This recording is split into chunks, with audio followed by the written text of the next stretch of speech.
Welcome to Innovators, a series where we sit down with thought leaders across the healthcare space to discuss some of the industry's most pressing topics. Joining me today is Gregory, SVP of Revenue Cycle at Netsmart, and today we're going to talk about the power of human and artificial intelligence, how it's creating the next generation of revenue cycle management. Thanks for being here today, Erica. Absolutely. Thanks so much for having me.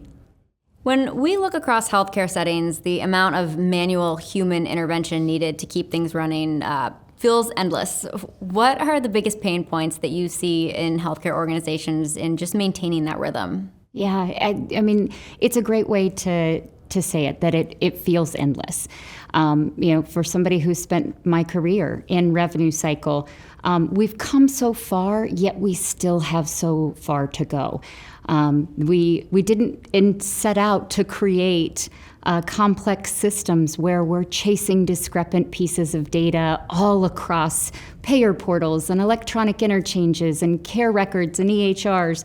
But that is the reality. We spend a lot of time between the provider and the payer to get the data right so that we can deliver a continuum of care that's more important than ever. And yet it's really never been harder. We are in situations where just to get the right coordination of benefits, we have individuals that are highly talented revenue cycle professionals that could spend anywhere from 20 to 40 minutes on the phone just to make sure that we have the right data. In an environment where we have the technology that we do at our fingertips, that's so disappointing. And so when we think about whether it's eligibility or prior authorization, coding efficiency, or overall claims and AR management, it's an opportunity for all of us to really take the technology that we have and apply it to do some pretty cool things that are available now. And, you've said that healthcare didn't get complicated overnight. It's this kind of accumulation of the data, documentation, decision-making. But why do you think that it has taken so long for technology to kind of start keeping up? Yeah, I think that we have a really interesting culmination happening right now. I think, one, we have finally reached kind of a pivotal mass of interoperability. And by that, I mean we really have reached that tipping point of payer, provider, integration of being able to share data sets.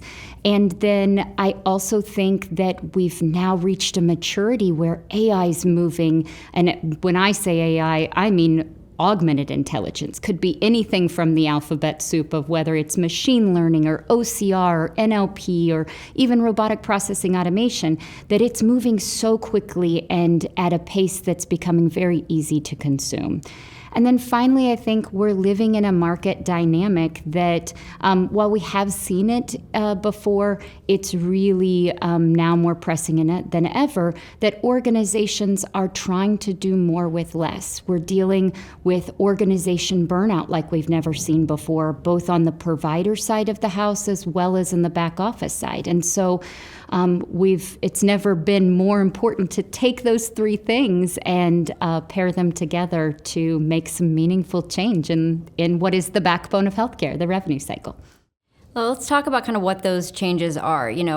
AI has been kind of a buzzword, but what is making that automation and AI really ready for the space as opposed to just a buzzword? Yeah, you're absolutely right. I think I counted this morning on my news feeds that I consume in the morning that I probably saw the word AI used probably 25 times, right? So it is the buzzword. It's the bubble right now that everyone's talking about.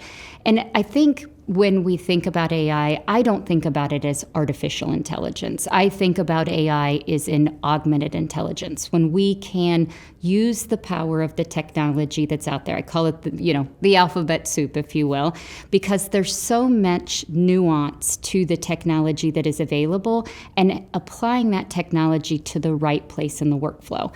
And so whether it is robotic processing automation or RPA or natural language processing or natural natural language understanding, NLP and NLU, or OCR, optical character recognition.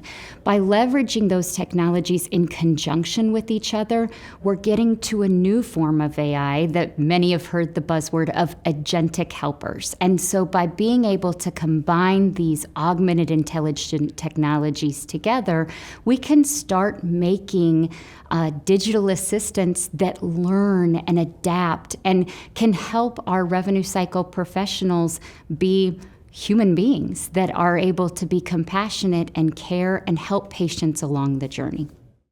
And when we talk about these agentic systems, the intelligent helpers that are kind of able to reason and act, tell me what good looks like in a healthcare environment under that lens. Yeah, so I think what good looks like is being able to surface data when it's needed, to be able to anticipate the next step, and to be able to consume the vast amount of information from so many different sources and be able to pull out those relevant pieces so that the human being can make the decision. So with the augmented intelligence that we are leveraging inside of our organization, we very much feel it's important to focus on the humans in control.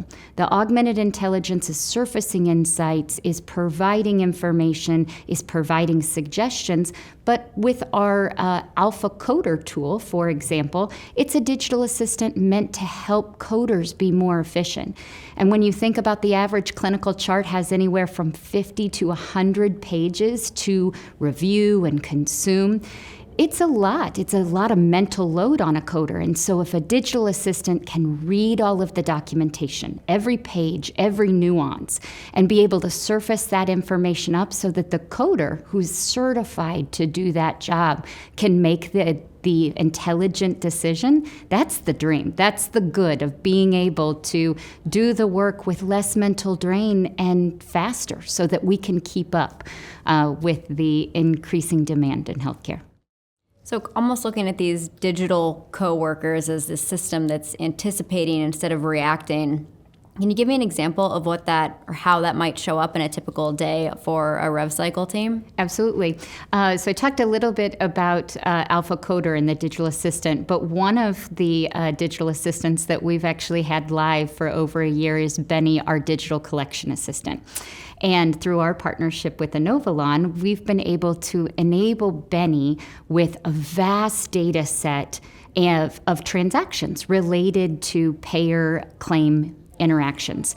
And so Benny can actually review claims. He can indicate to the collector that it's now time to take action on this claim and what they've done in the past that got that claim fully adjudicated correctly. So Benny can take thousands and thousands and hundreds of thousands of claims data and be able to synthesize it up to what used to be that tribal knowledge that your collectors had to know how to get the claim paid. He can also kick off interactions or actions that the collector might need, whether it's to rebill a claim and correct it, or to revalidate eligibility because we've got a coordination of benefit issue. And so that digital assistant can actually help my collectors be more confident in what they're doing, but also be more efficient with what they like doing every day, which is solving problems. They don't like data entry. They don't like looking up data. They want to solve the puzzle, and Benny helps them do that. Well, and there is this kind of fear narrative about AI taking jobs, replacing people, but the way you're explaining this kind of flips that. How can these intelligent systems actually protect the workforce instead of taking jobs? Yeah, that's a great question. And it's one that we get really excited about because as we started rolling out this augmented intelligence, we were absolutely after trying to help our associates with efficiency. We were trying to help them with pieces of the job that we know was typically a dissatisfier.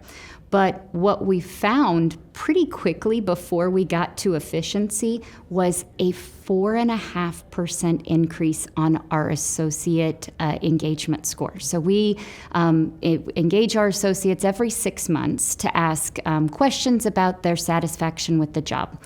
And in this space, it's really important to have retention and have high retention metrics, because if you're constantly in a retrain mode, it's never going to be successful for your organization.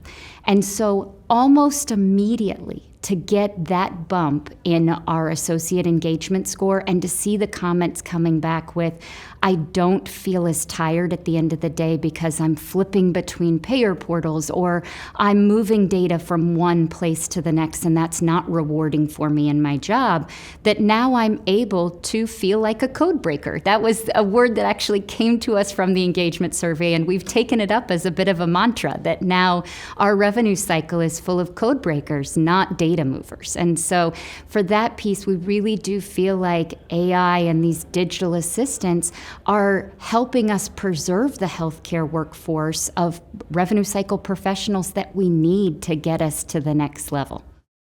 Well, you kind of answered this next question, but maybe you'll have another example. You're saying that intelligent automation, it's not just about efficiency, it's about empowerment, and that was kind of a story of empowerment. But other than that, what does that really look like in practice?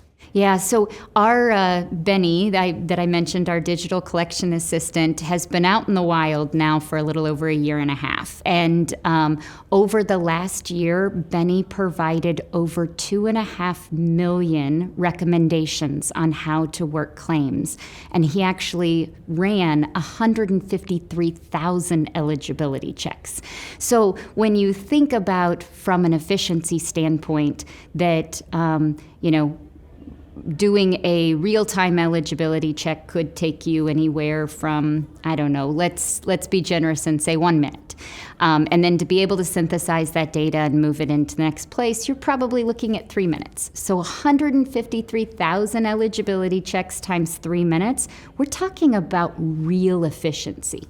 And anyone who runs a revenue cycle will tell you that you never get to all of the tasks that you need to get to in a day. So by being able to save those thousands of hours, we actually are making really meaningful movement for our organizations to be able to provide more care to those in need and to be able to provide a better patient experience.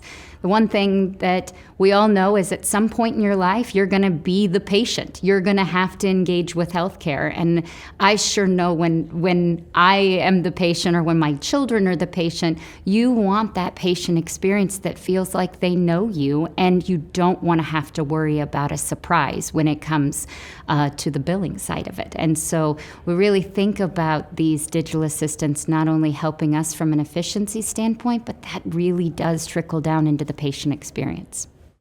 And there's certainly a balance when we're talking about technology and the human element. How can leaders design teams and workflows that allow people to focus on those human elements that maybe the technology can't replace, while technology can really focus on what it's intended for? Yeah, it's a great one. And it's something that I've been talking to a lot of leaders about, because it can be really scary.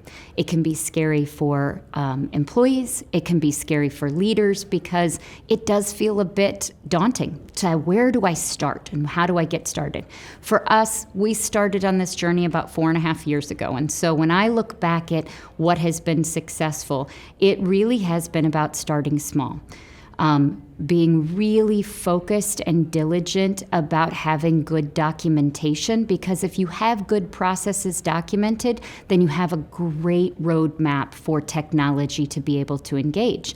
And with anything in technology, failing fast is really important. We've had plenty of projects that we realized we bit off more than we could chew, and we needed to scale down the workflow and then go to the next piece of the process. And so I think that that's really important, is making sure that your team knows that this is about them and about making their job easier, and then having them in the canoe with you to say, how do we need to pivot and be agile as we experiment and try things out.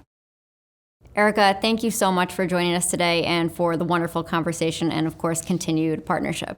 Absolutely, anytime. Thank you, guys. And thank you to all of the teams at Inovalon as well. The partnership has really made a difference in how we've been able to move further, faster together. And so for all of the associates at Inovalon, we appreciate what you do. Thanks, Erica.